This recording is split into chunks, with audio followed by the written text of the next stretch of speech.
기타 앰프를 만들고 고치고 이런 게 아니라 기성품으로 나온 제품을 리뷰해보는 거는 거의 처음이 아닌가 싶습니다. 솔직히 발음도 정확히 모르겠어요. 휴거스캐트는지 유거스캐트 Hughes und Kettner.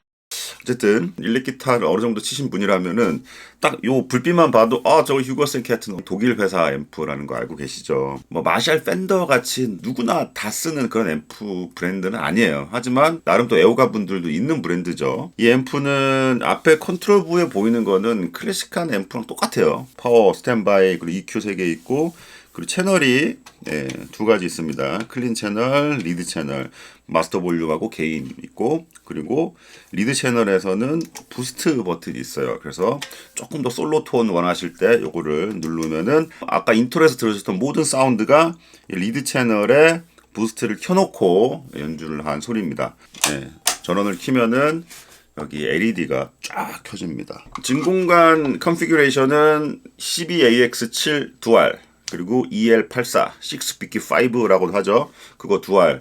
그래서 출력이 한 20W 나올 거예요. 푸시풀이면은. 그러니까 여기 20W급으로 지금 여기 표기가 돼 있네요. 어떻게 보면 이 앰프의 하이라이트는 여기 뒷판에 있는데, 저는 어쨌든 클래식한 좀 빈티지 와이어링해서 DIY로 만드는 앰프, 그런 쪽에 관심이 되게 많아요. 기타 앰프가 가지고 있는 정말 그 코어의 그 사운드를 만들어내는 그런 회로에 관심이 있는데, 사실 요즘 현대적인 앰프는 기본적인 기능 외에 여러 가지 편의성들을 많이 붙여가지고 판매를 하는 제품들이 많죠.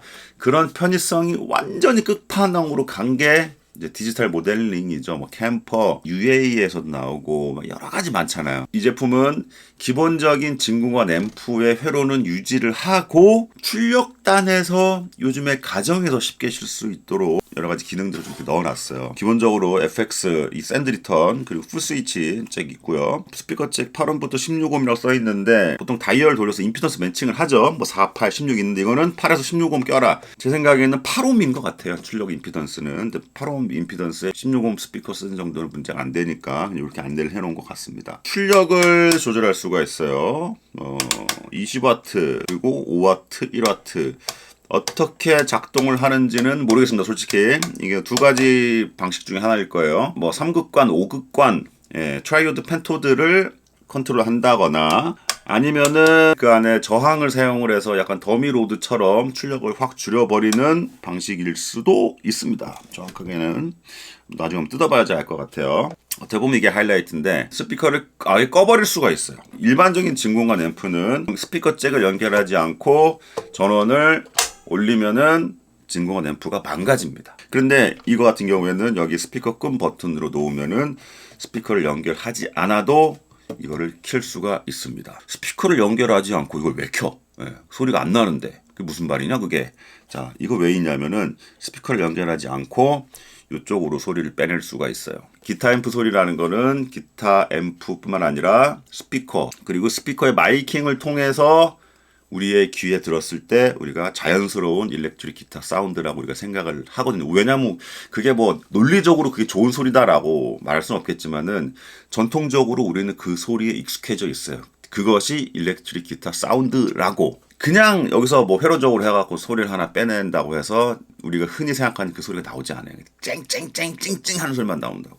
휴거슨 캐트너에서 저도 이번 처음 알았는데, 레드박스라는 제품을 예전에 개발했더라고요. 별도의 하나의 박스인데 스피커 그리고 마이킹된 소리를 시뮬레이션 해주는 일종의 에뮬레이터죠. Ambience Emulated DI Out이라고 이렇게 써 있습니다. XLR 잭으로 내보낼 수가 있는데, 그 소리에 관한 세팅을 여기서 할 수가 있습니다. 이거 캐비넷을 빈티지로 할 거냐, 좀 모던으로 할 거냐, 약간 소리에 EQ적인 변화가 있는 것 같아요. 스피커 캐비넷을 뭐 스몰이냐 라지로 할 거냐, 예를 들면은 뭐 12인치 한 방짜리 쓸 거냐, 아니면 네 방짜리 쓸 거냐, 그리고 출력 레벨을 라인으로 할 거냐 마이크로 할 거냐, 받는 쪽에 믹서라든지 오디오 인터페이스에 인풋에 마이크 인풋이 들어가고 있다 그러면은 마이크로 해놓고, 아니면 그냥 단순히 오디오 인터페이스에 라인으로 그냥 잡아서 넣고 있다 그러면은 라인으로 해놓고. 보통 집에서는 오디오 인터페이스 쓰시면은 대부분 라인으로 쓰실 거예요. 공연장에서는 예를 들어 가지고 다른 팀이 공연 세팅을 다 해놨어.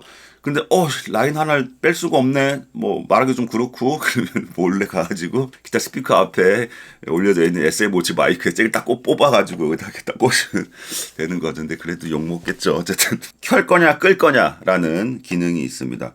이걸 굳이 누가 꺼서 쓸까라고 하겠지만은 나름 의미가 있는 게 플러그인으로 돌아가는 여러 가지 소프트웨어 중에 스피커 캐비넷과 마이킹만 시뮬레이션 할 수도 있거든요. 왜냐하면은 여기서 온 해가지고 하는 소리는 어쨌든 얘가 레드박스에서만 에뮬레이션 된 소리를 쓸 수밖에 없는데 이걸 아예 꺼버리면은 컴퓨터에서 여러 가지 IR을 가지고 스피커 캐비넷과 마이킹 조합을 찾아낼 수가 있잖아요.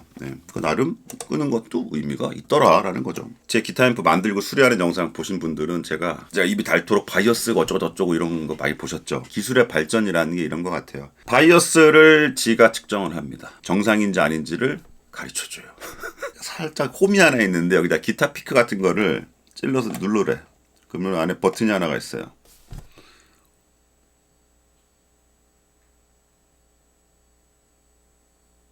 열한 번 깜빡이었거든요. 조금 더 달궈놓으면 조금 깜빡임의 횟수가 좀 달라져요. 어쨌든 기본적으로 지금 불이 안 들어오고 있다.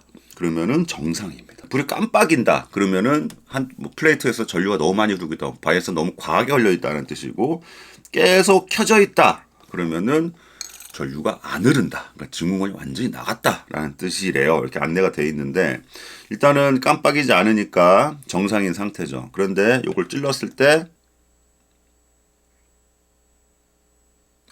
둘 다 같이 깜빡이는 거는 아무런 상관이 없어요. 양쪽의 깜빡임의 횟수가 다를 경우에는 뭔가 매칭이 안 맞는다라고 얘가 안내를 해주고 있는 겁니다. 자, 예를 들어서 한쪽은 5번 깜빡였는데 한쪽은 10번 깜빡인다. 4번 이상 차이가 나는 경우에는 뭔가 밸런스가 안 맞는 경우다. 매칭된 증공관으로 교체를 해라 라고 이렇게 안내가 되고 있더라고요. 앰비언스 에뮬레이티드 DI로 지금 제 오디오 인터페이스 직결하고 지금 로직 프로 X로 완전히 사일런트 레코딩으로 녹음할 수가 있는 거죠. 뭐 이거 생소리만 들을 수도 있겠지만은 가장 현실적으로 기본적인 이펙팅은 좀 넣습니다. 딜레이하고 리버브 살짝씩.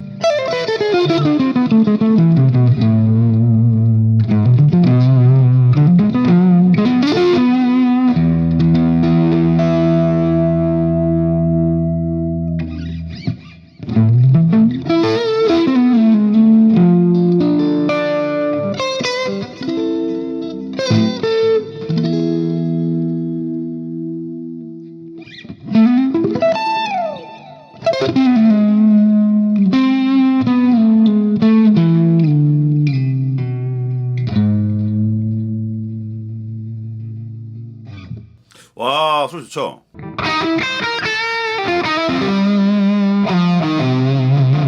오버드라이브 페달 하나 걸어주면은 소리 굉장히 멋있을 것 같죠?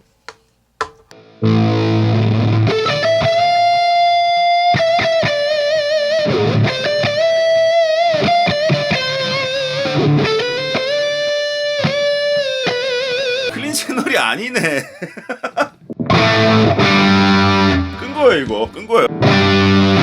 클린 채널 괜찮네. 그러니까 진공관 앰프는 이 채널을 정의하기가 힘든 게 볼륨을 와 올려버리잖아요. 그럼 완전히 이게 괴수로 변한다고. 리드로 갈게요. 리드.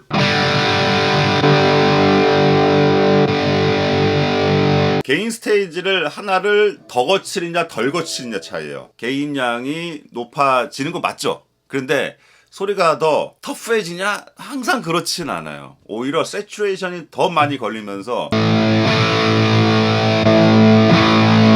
클린 채널에서 오히려 좀 더 와 한 소리 나죠.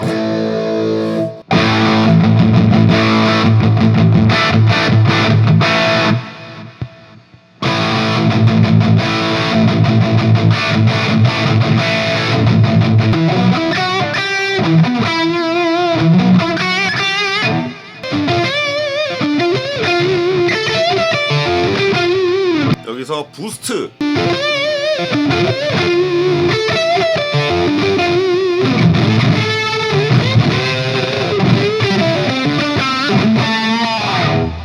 개인적으로는 다시 한번 말씀드리지만은 이 앰프의 진가는 클린 채널이다. 클린 같지 않은 클린 채널.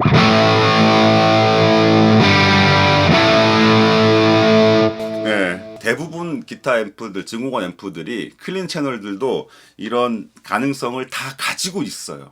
하지만 그렇게 쓸 수 없는 이유는 집에서 그 볼륨으로 올릴 수가 없는 거죠. 하지만 이거는 레드박스가 장착되어 있기 때문에 이 앰프 하나만 가지고도 스피커 연결 없이 지금 오디오 인터페이스랑 연결해서 이렇게 소리를 들어볼 수가 있는 겁니다. 요즘에 별도의 이제 로드박스 겸 스피커 시뮬레이터들이 많이 나옵니다. 예, 저도 몇 가지 쓰고 있는데 물론 좋습니다. 아주 좋아요. 특히 UA에서 나온 옥스 탑박스 엄청나게 제가 좋아하는 장비예요. 저게 없었으면 내가 이런 앰프를 어떻게 방에서 쓰겠어. 좋긴 좋은데 비쌉니다.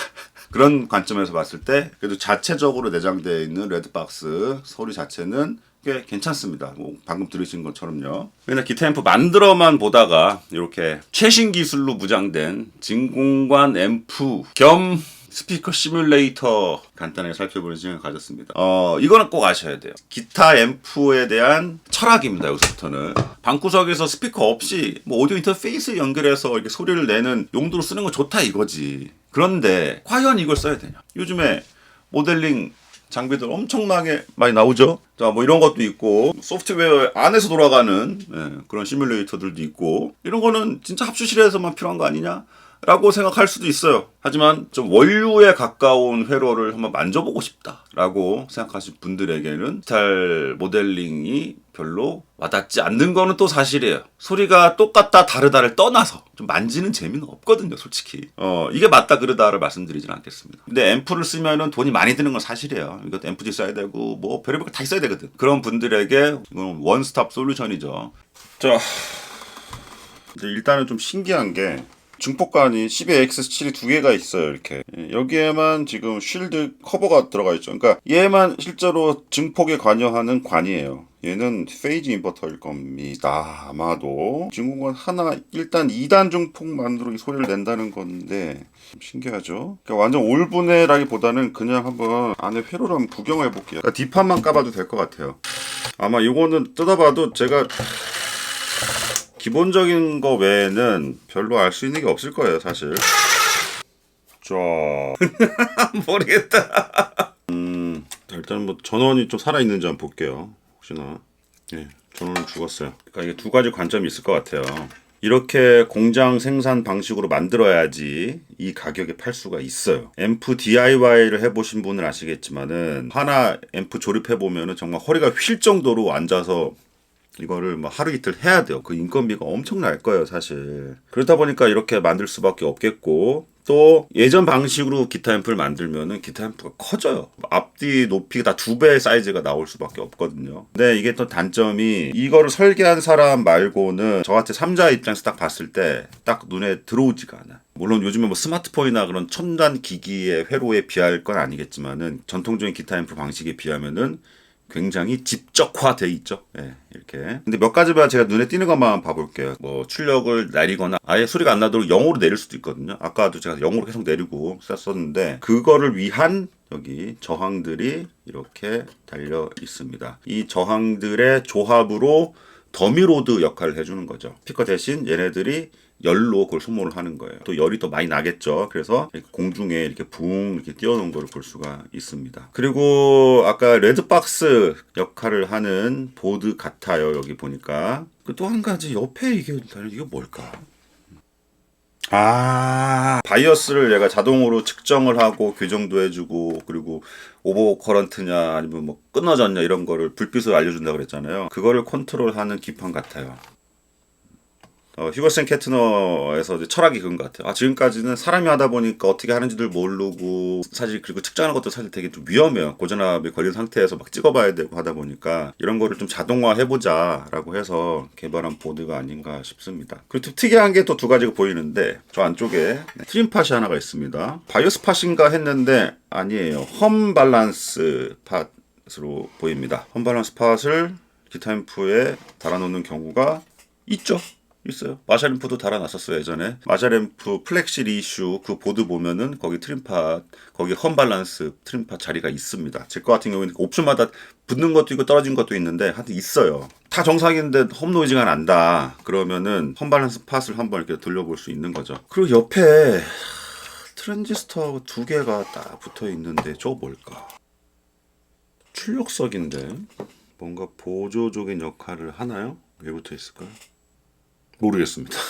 저 왜 달리는지 모르겠어요. 플레이트 전압은 250V 정도 쓰는 것 같아요. 예, EL84니까 200V 언저리 많이 쓰죠. 제가 듣기 전에도 말씀을 드렸다시피 제가 알 수 없는 부분이 더 많다. 한 가지 좀 재미난 거는 그라운드 탭을 이렇게 만들어놨네.